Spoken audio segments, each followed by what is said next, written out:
Our next speaker, before we break for lunch, is Dr. Josefina Vasquez, and we're going to get ready now for something completely different. We're through with Sam Houston for the time being, and now we're going to switch over to the Mexican side. I think that one of the things that we as Texans tend to not appreciate is the fact that the Texas Revolution and San Jacinto there were two sides to the engagement. And we tend to, on our side, tend to get the Texan perspective, and we tend to get our own perspective on the Mexican side.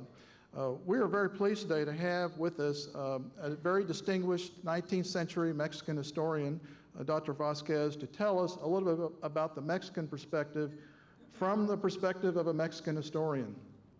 Dr. Vasquez is a remarkably talented historian. She has a master's and 2 PhD degrees from universities in Mexico and Spain. She has done postdoctoral study at Harvard. She's won nearly 20 distinguished fellowships and awards in the United States, Mexico, and Spain. She's authored 19 books and 45 articles and chapters in her resume, both in English and Spanish. She's taught history at 9 different universities, including Berkeley, University of Texas at Austin, and Duke. She's taught in Florence, Italy, Puerto Rico, Frankfurt, Germany, and of course in Mexico. She's currently teaching history at El Colegio de Mexico in Mexico City. And our topic today is the enigmatic Antonio Lopez de Santa Anna. Please join me in welcoming Dr. Vasquez.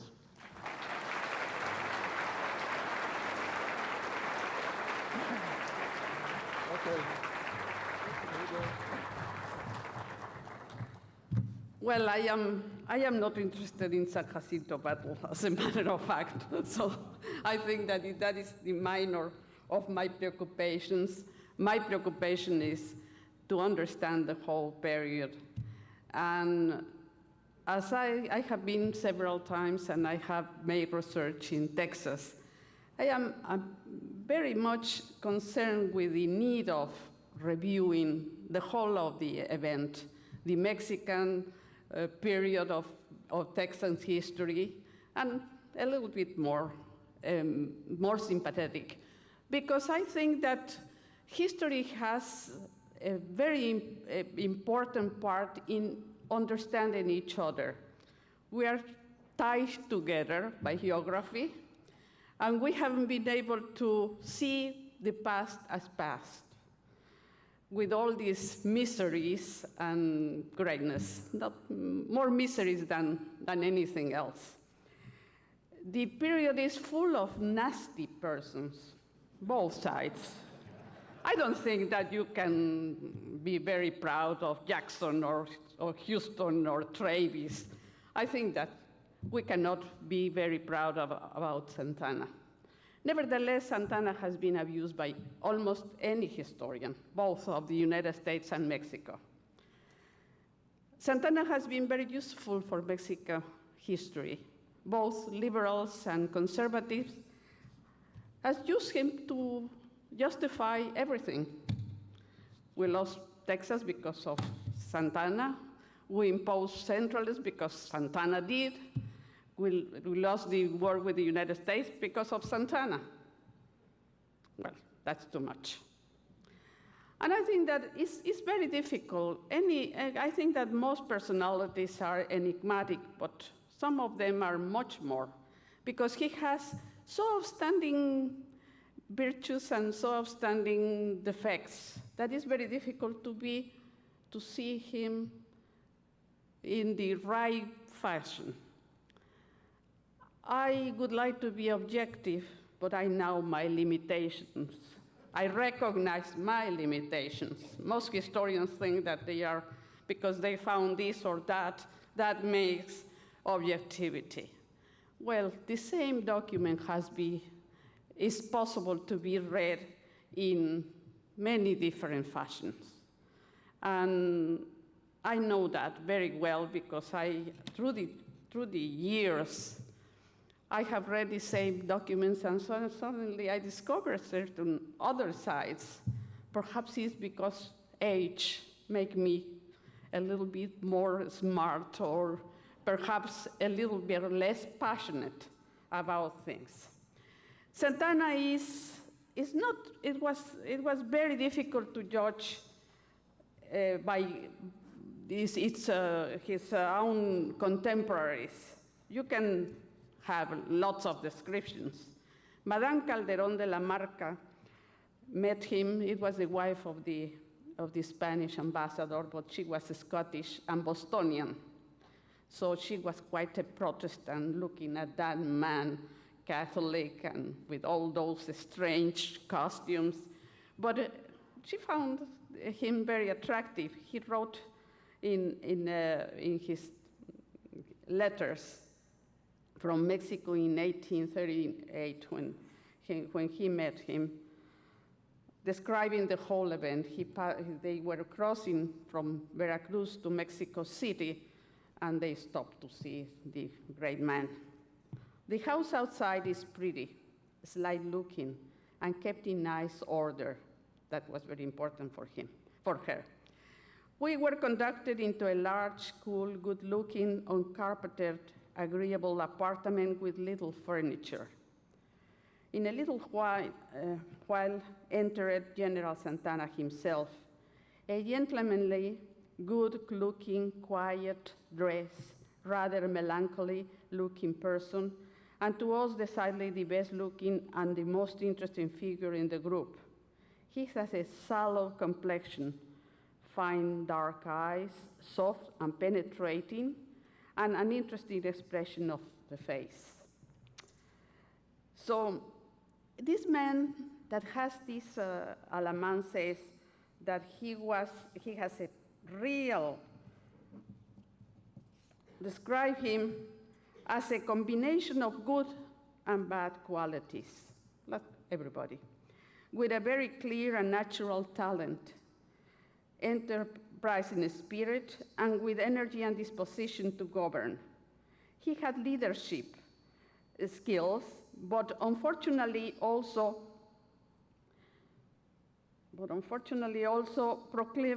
proclivity to promote rebellions, that we cannot say that it was not, for using political power as means to increase his personal wealth. Nevertheless, Santana was one of the most notable characters which the American Revolution have offered to us. He had lots of enemies because he was in power, not as many times as historians say. They always say that he was 11 times president. That's not true. He was not a tyrant, except perhaps in the last dictatorship from 53 to 55. He was really, he didn't like the power to govern, really. He liked to be the first one, the first person in the republic, and then he left for his hacienda. That was not a big and fancy hacienda.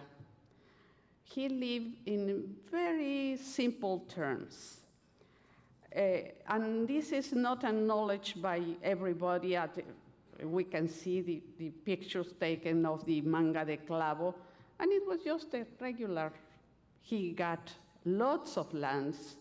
As a matter of fact, he assured to get most of the lands from Jalapa to Veracruz.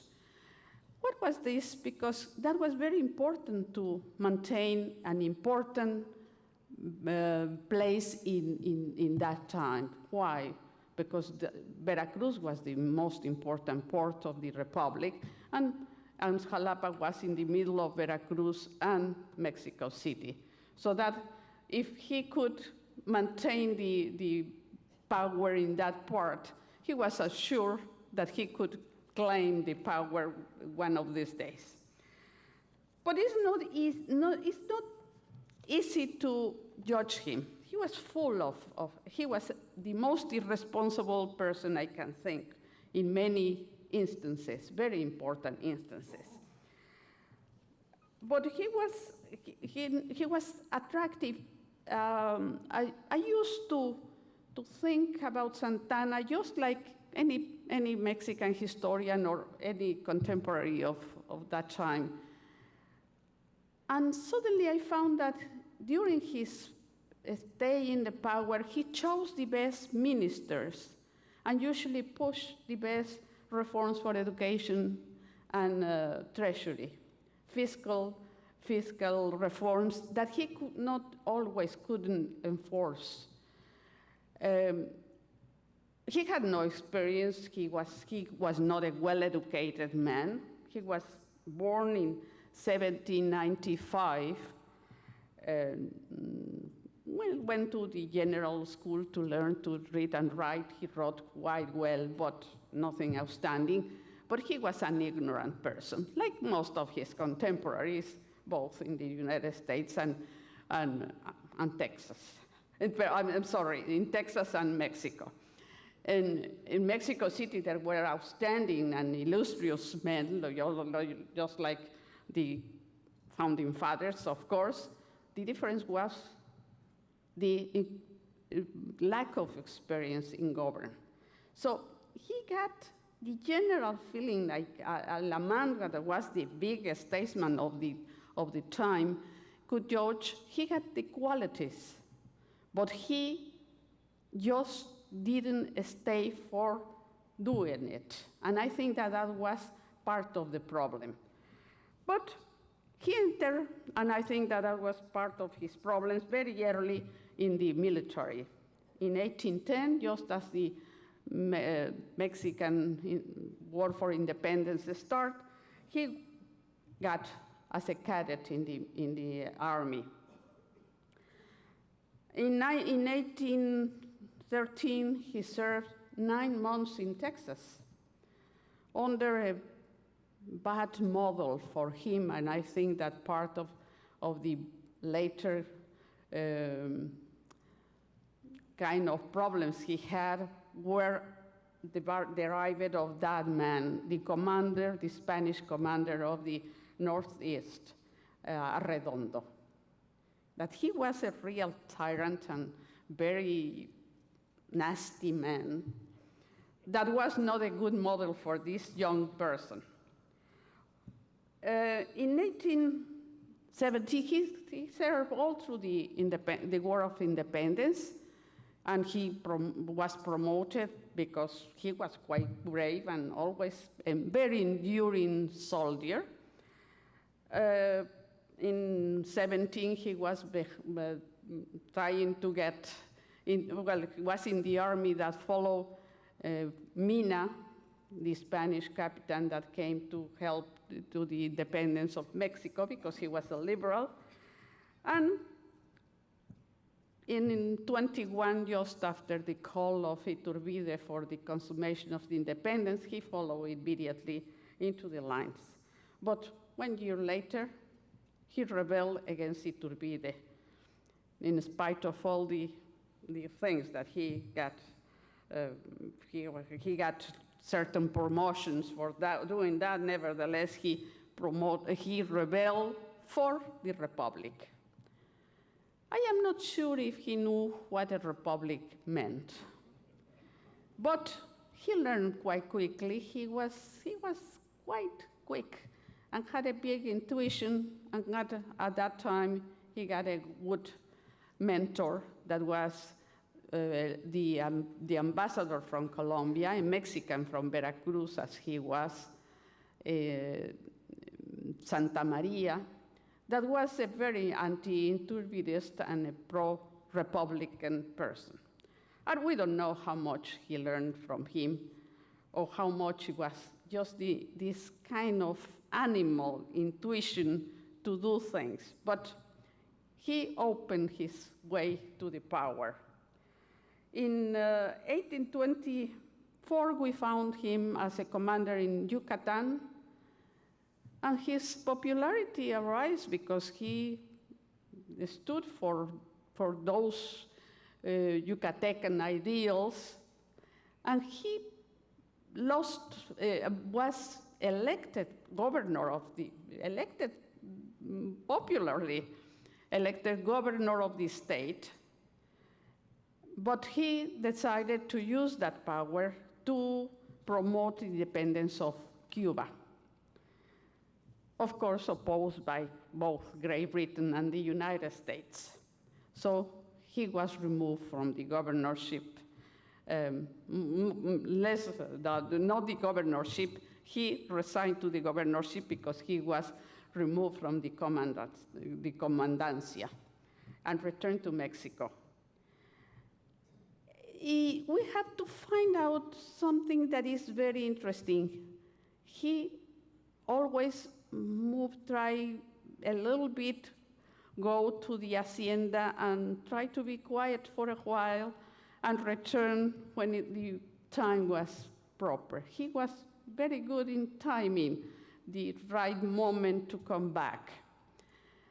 And perhaps that is one of the secrets of his popularity, because he was not overexposed to the public. And always, you maintain, when you are absent, you are more full of qualities, and when you are all days, and you, especially in a country like Mexico, in bankruptcy, with the menace of most of the capitalist commercial powers of the time, because of the old prosperity of the 18th century, and the United States ambitions over our territory, Northern Territory.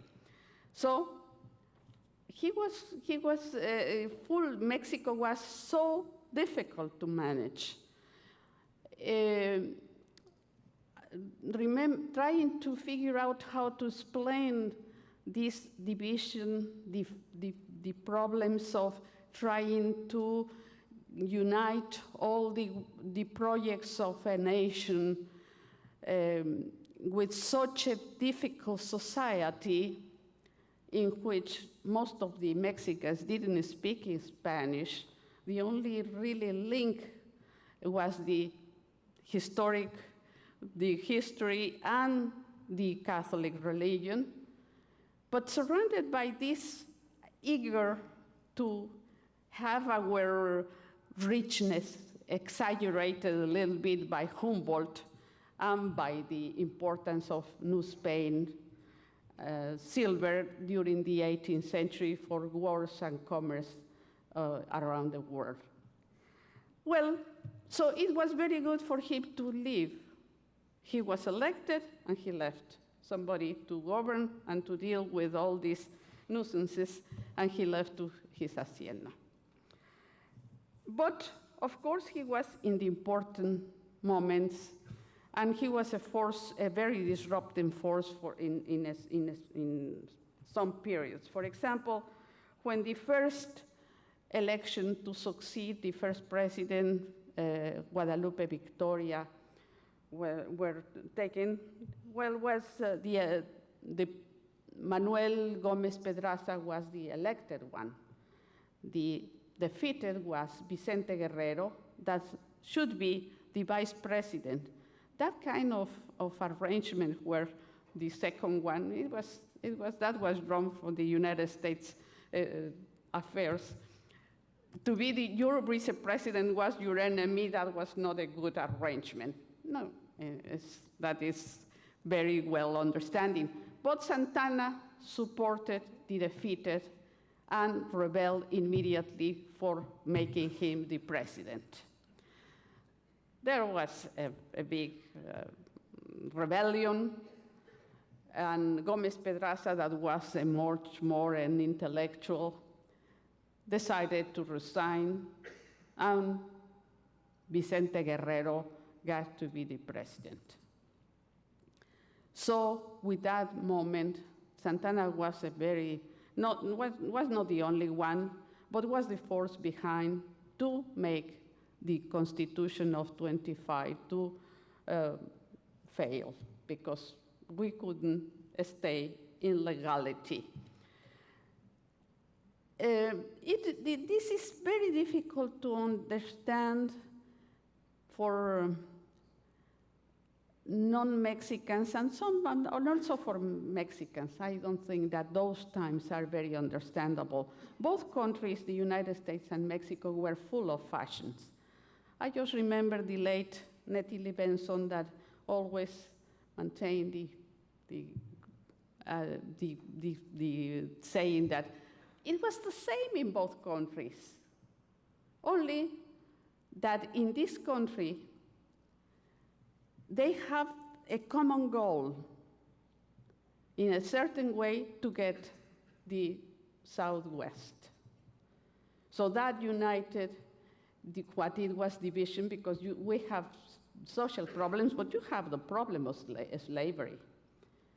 And that divided very, very, very deeply the country. We have lots of problems. But the thing is, different things is that you were lucky from the beginning. You, meaning the United States. From the beginning. Texas also, because the generosity of the Mexican migration opening for colonization cannot be denied. It was even ridiculous when you see those maps that are drawn these big concessions to the empresarios. It's even crazy, like Clay used to say, Mexico don't want Texas because he's giving it away. I think that that's true.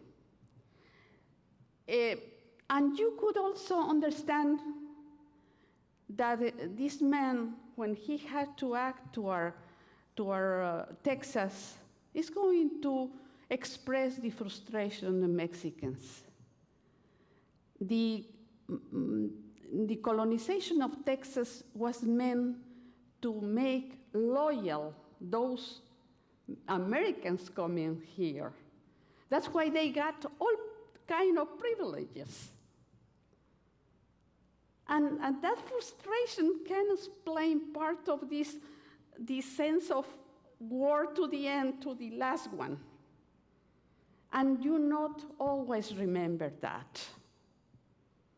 Or usually you have been using also Santana to justify the unjustified.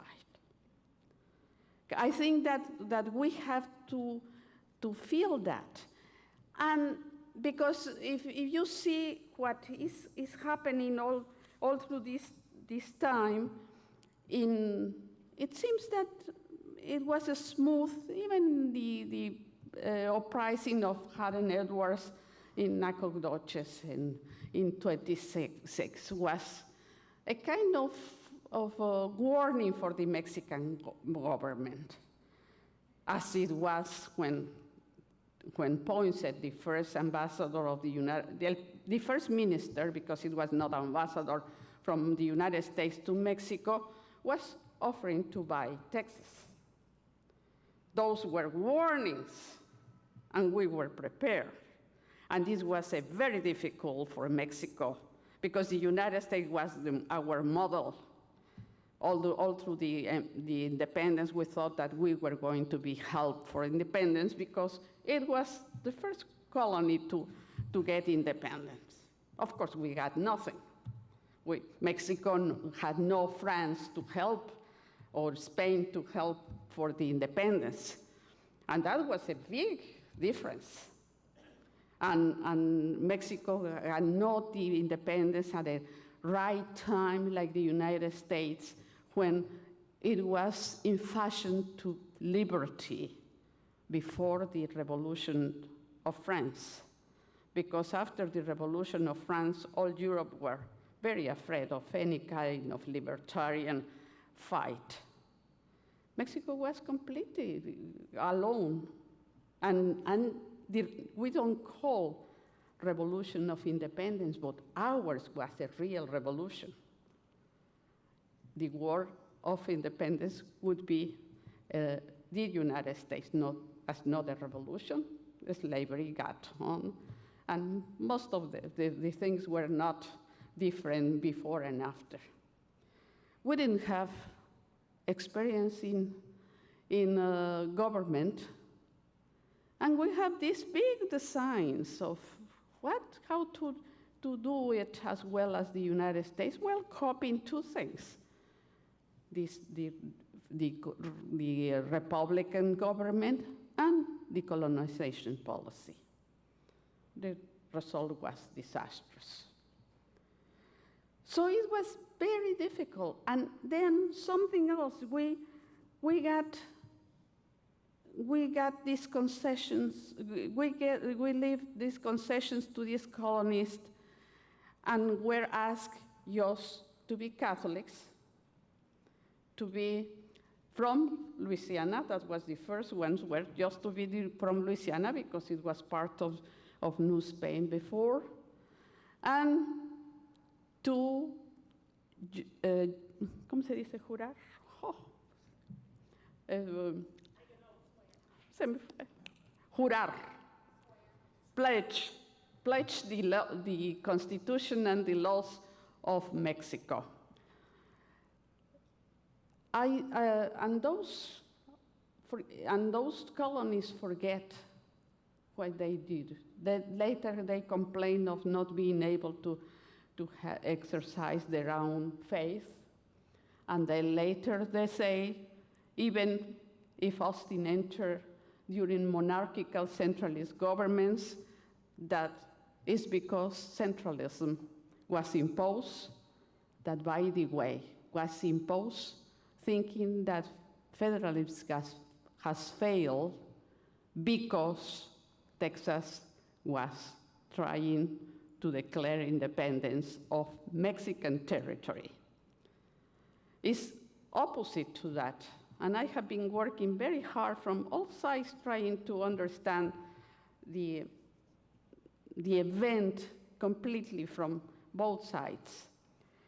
I think that doesn't mean that all the colonists were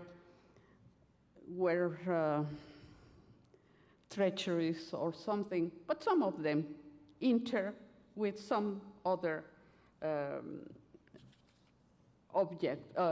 goals to Texas. Most of them, Manuel Mieri Terán, that was named commander of the Northeast, that also, he had also power over Texas, made a good description of Texas at the time, saying, well, foreigners are unhappy about the political disorganization, and Mexicans complain about the privileges and better schools enjoyed by foreigners. In addition to North Americans who settled there in the days of the Spanish government, who are few in number, there are two classes of colonists. The first are fugitives from the neighboring republic, thieves and scoundrels. They are located between Nacogdoches and the Sabine rivers, which they are likely to cross and recross. The others are poor day laborers who have not had the 4,000 or 5,000 pesos needed to purchase a piece of land in the north. They are in general hardworking and honest, and they appreciate Mexico. Those were not the ones that made the independence. The ones that make the independence arrive in around 1830, like Sam Houston and the others. That is undeniable. There are letters from Sam Houston to Jackson, and there are lots of presentations that are not quoted very often. But what happened really is very difficult. They were misunderstanding, cultural misunderstanding of what it meant certain laws or certain costumes. We have this big idea of Austin, this honest man. If you follow his letters and his ideas and the way that he moved to get more and more land, and he was, in a way, a speculator of land, and also very, very, very smart to get the opportunity that gave him to have come to this place before than anybody else.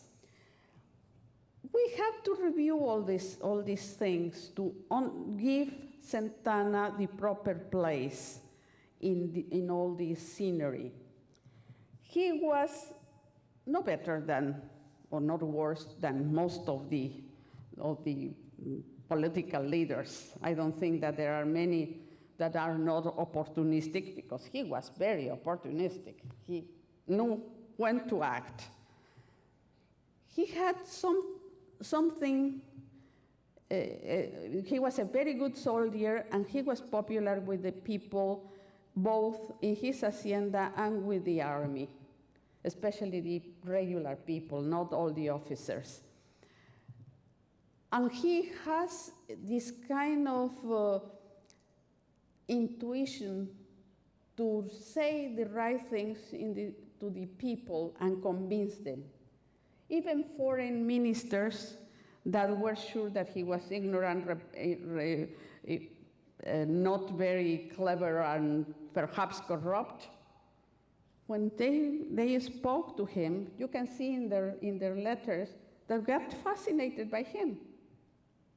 So he was this kind of, I don't know if he was really charismatic. I don't believe in charismatic. He was very popular with the regular people because he rode very well the horses, had a kind of very, very nice personality. We usually see this old man picture, but he was very handsome. And people like these people that are attending. He liked to decorate himself with all these military symbols. And he spoke always to the feelings. For me, in the 21st century, sometimes I found repelling by his speeches. But at the time, he really made people think that he was right. He has been accused of being a traitor, cruel, tyrant. He was never a tyrant, not even in dictatorship. And by the time of the independence of Texas, he was not even in government. He has left for his hacienda late in 34 and during 35. So we have to correct those things. Centralism was a reaction to both things, the defiance of Zacatecas and Coahuila y Texas to the law limiting the militia. This didn't affect Texas because it was frontier, North Coahuila, but it affected Zacatecas. It was approved by the Federal Congress, so it was a law for everybody, and it was no breaking of the Constitution. And after that, most politicians, even the most liberal, thought that it was time to try another form of government for Mexico because we were losing the territory, or at least we were in this kind of, perhaps the scheme was wrong, but they were really afraid of giving the territory away, just like had happened with the other virreinatos. New Spain, as Mexico, was the only one to maintain the unity. All the others break in pieces. And that was the fear. And it was you can follow that, reading the papers, the folletos, and the debates in the Congress. It was not an easy, and we cannot tell that Santana, like most Texan books say, installed the centralism. And before this was worked out, the rebellions, or the moves to our independence were clear. So the centralism was just meant to give them to the hand the justification for the independent movement. it's very funny that you haven't been able to follow how lucky the Texan period of Mexican history was. You have two commanders, the most honest commanders perhaps in the army at the time, as commanders in the northeast. One was Anastasio Bustamante, and the second one, Manuel Mieri Terán. It's true that when you got independence was perfecto cos. That was not. He was a very, very dumb person, and I don't think that a good person at the time. He made all the mistakes that you can make. But how to describe this feeling when you have made so much to convert these Americans that arrive in Texas, that give them privileges? You never pay a single tax to Mexico. And when finally this period of permission ceased, you defied, you helped the American vessels to defy the custom. That is too much. And then Manuel Mieri Terán named for heading that custom house to an American, Joe Fisher, that is going to make this kind of idea of the Republic of the Rio Grande. Is his idea before anything else, because he was enemy of Santana and many Mexicans. And the other is an American, a Virginian. David Bradburn is named commander of Anahuac. And perhaps Barker is right when he says that perhaps if a Mexican was named there, no problem would have arose in 32. Because this American enforced the law just without any exception. The problem is going to be two runaway slaves from Louisiana that arrived there, and as the law says, he protects them and gives them work in the commandancy. That was the problem.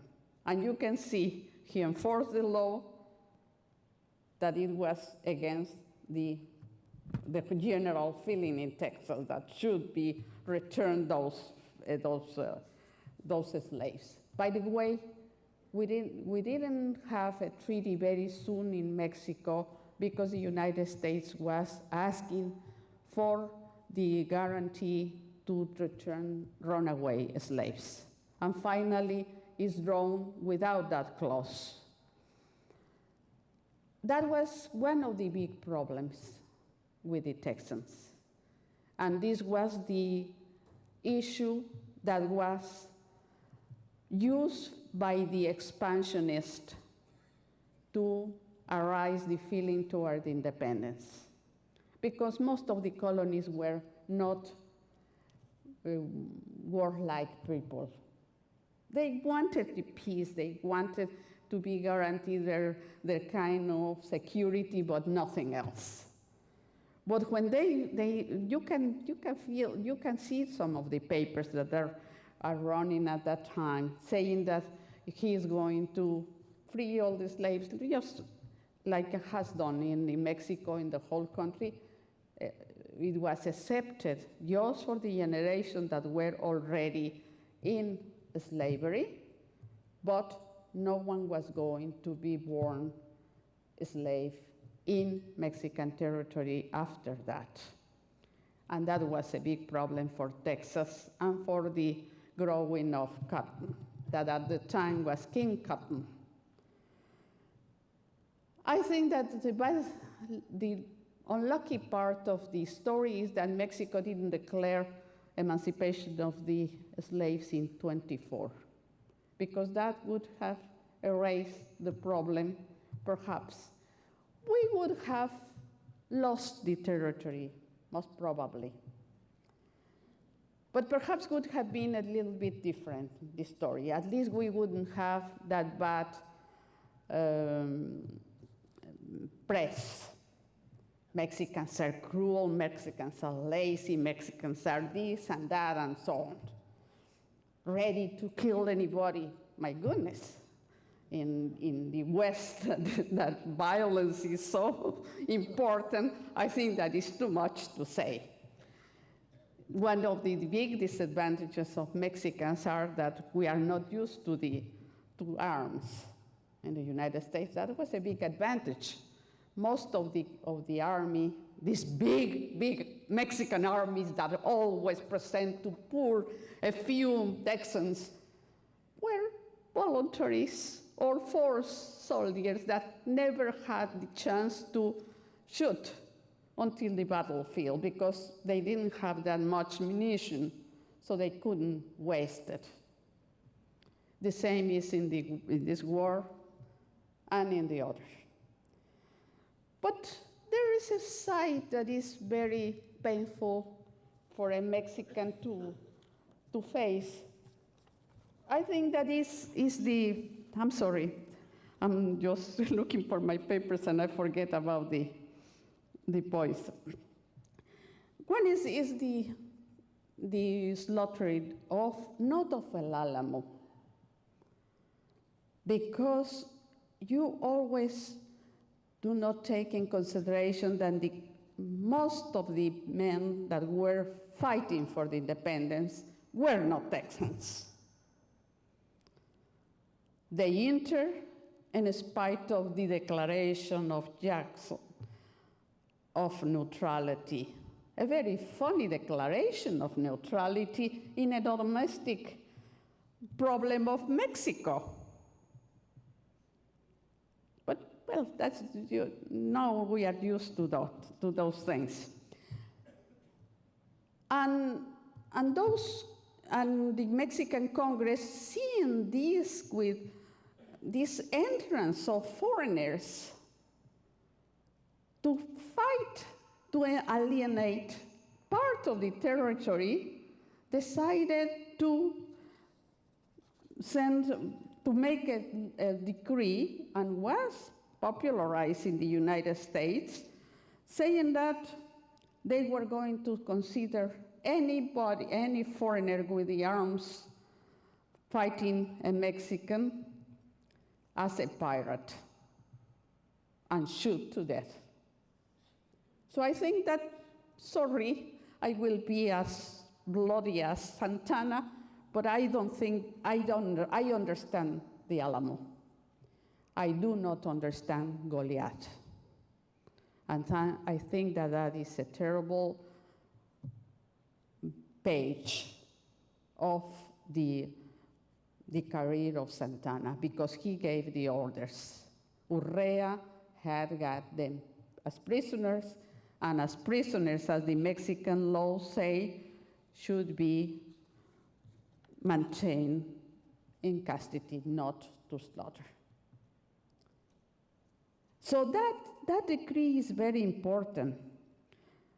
It's a decree of December 10 and say, treating and punishing as pirates all foreigners who enter with arms and hostile intentions, or who introduce arms and munitions through any port of Mexican Republic. It was just the natural thing to do.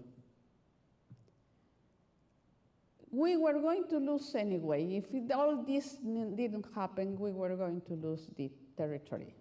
For one reason, the United States was dynamic, was growing, because of the conditions as he got the independence.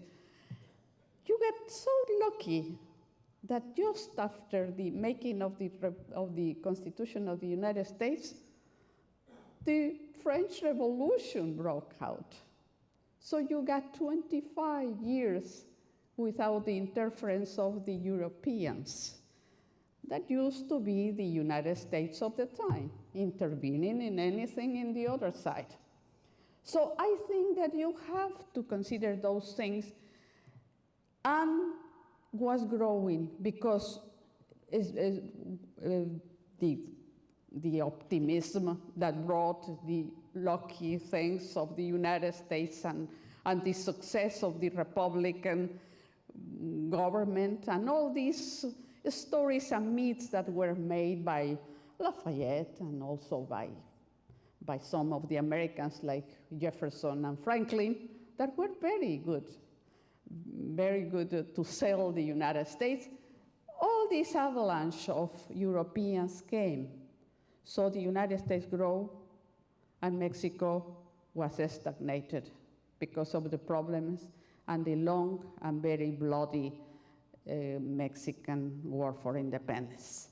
So at the time, we got lost. We have to remember that at the time, the illegals were the Texans. Most of them had settled wherever they wanted and taken. Some of them were already lawful, but most of them were illegals. We lost it, most of the territory, because we couldn't populate. So it's a paradox that we have done that today. It's something that is here and we always forget. But then we have also to remember not only the bad parts of the Mexican experience. I think that it's our duty to understand the past, especially if it's making very difficult to deal with the present, as it is the fact today. I think that Texans also have to remember that it was not the territory, all this territory of the present Texas was not Texan. Mostly was New Mexico, and a little part was part of the Tamaulipas. All this, because that also makes very difficult to recognize the Republic of Texas and serve as the pretext to the United States to intervene to get the rest toward the Pacific.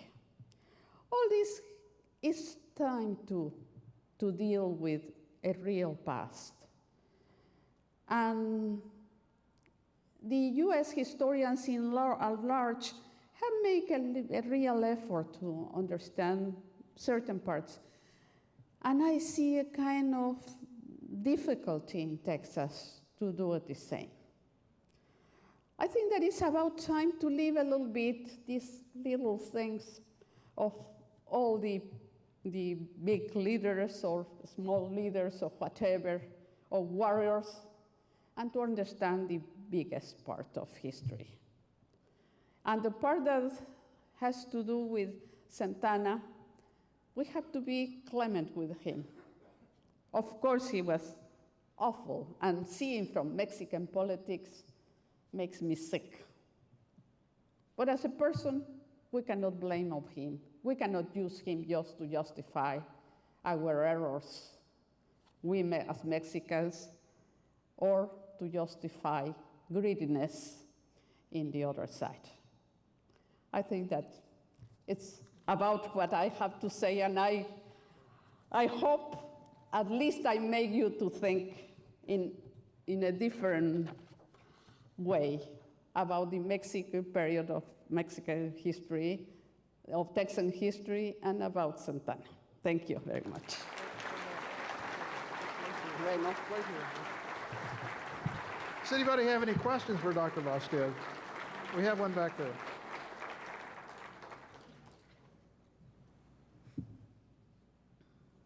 Esto que se me olvida. I forget. I'd like to thank the doctor for appearing today. I think what you're saying is very important, and we agree with you. Most of us do not want any animosity whatsoever between Mexico. Mexico is the most important foreign nation in the world to us, in spite of what's going on in the rest of the world. We are concerned, though, over the current Hispanic endeavors to cast disparity on our efforts to honor our Texas history. And we would ask your opinion of how we can prevent that. Over the last few years, there's been criticisms at the Alamo, at Goliad. I think Goliad's totally different, but even here in San Jacinto. And we're not trying to misrepresent it. We want to represent it properly from both sides. So I'd be most interested in any ideas you have along those lines. Thank you. Well, of course, there are new ways of looking at this period. And I know, but of course, I am most thinking in the ways whenever I have talked in Texas, in Austin mainly, because I haven't talked in any other place, but I have gave some lectures. But especially in the whole of history, I think that we have to review the big scheme. Because we have, of course, we are going to find documents and documents and documents. Now Mexicans are trying to figure out what happened in '68. And President Fox naively saying, well, open the doors, and now there are, I don't know, 500,000 documents. Who is going to read them? It's difficult. To write history is very difficult. I have been trying to understand this period from 21 till the Mexican War for 4 decades. And if you ask me if I learned something else, I don't know. I don't know. I have my doubts of certain things. And I have discovered that Mexican Constitution of 24 was more radical than the United States. It was real federal, like Jeffersonian thought, because it didn't give the federal government the power to, the fiscal power. The Mexican government depends on the money that was supposed to be sent by the states. And of course, they didn't send almost nobody. So we didn't have aid. We had to have these usurers to so. So it's difficult. It's difficult, and we have to start that. Yes. Yeah, I have a question and maybe a statement. My sense of Santana, compared to the other political leaders and the hombres de bien of the time, was that he understood the people a lot better.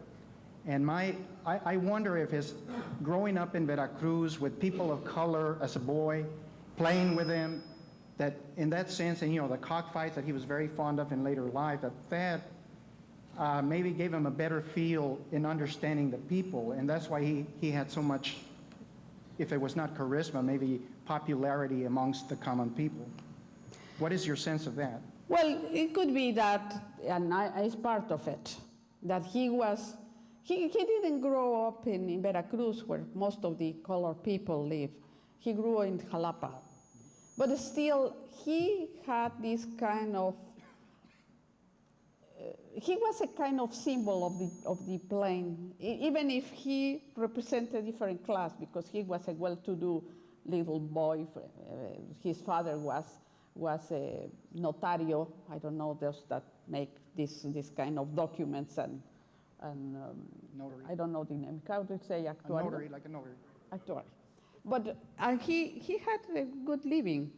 But he liked this kind of Los Gallos, and he liked the all kind of these popular costumes. He liked women, of course. And he was brave. He defied anybody. He always was very, very macho. So that has something to do. But I also think that he had a kind of kindness toward the regular people. He got all this territory. He found towns, and he made churches for the little towns, and he improved, settled, make some schools. I think that he was this kind of not a bad person, and we haven't seen that. Now, I was just going to make a point. One of my Texas history professors once said, you cannot understand Texas history without understanding Mexican history. And I'm still surprised that even to the day, you know, and I heard Jim Haley mention when he was talking about Santana, calling him the dictator, which in 1836, he was not a dictator. He was not. And that's a point that it still, you know, hasn't been erased from the books.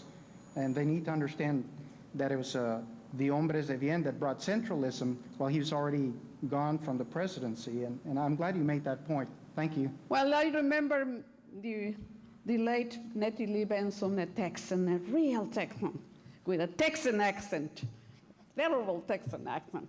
But I remember when he was interviewed by another the historian, Stanley Ross, that became a Texan, but he was from New York, and says, well, have you any problem to understand Mexican history? And he answered in his way, what do you mean by that? I'm a Texan, so I am part of Mexican history.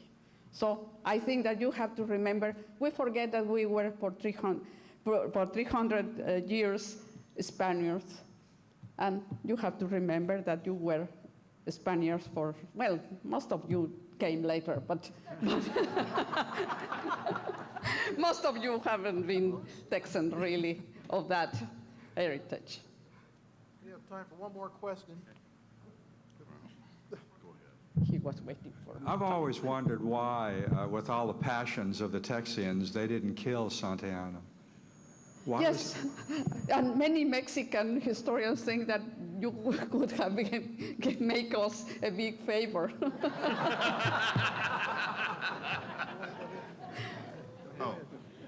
I was going to ask, what was the approximate population of Mexico in the 1830s? In the 1830s, 6.5 million. Okay, and what was why was Mexico not able to get Mexican immigrants to immigrate to Texas? Because we got independent. How Mexicans? Well, because we're concentrated in the center and south of Mexico, and most were Indian or mestizo, low mestizo class. It was a very big country. So no, not everybody wanted to go. It's very difficult for Americans to think that most people do not want to leave their places, except Americans that move from one side to the other. I remember I was married to a German from the Deutsche Demokratische Republik, and many Americans, and became an American. And I remember time after time, the Americans in Harvard or whatever saying, why don't your family didn't move out of Germany? Well, most people want to stay in where they live. This is the strange thing. When I was taking a course with Talcott Parsons, he was making fun of certain costumes in Japan that were used, for me, was natural in Europe, in Japan, everywhere, but in the United States. So you have to learn that this is a very special society, uprooted society. Okay, thank you. Thank you so much. Well, we're running behind time, so we're going to have to leave. We'll go around to the other side of the hallway. We'll have lunch over there, and we'll reconvene here in about an hour. Thank you.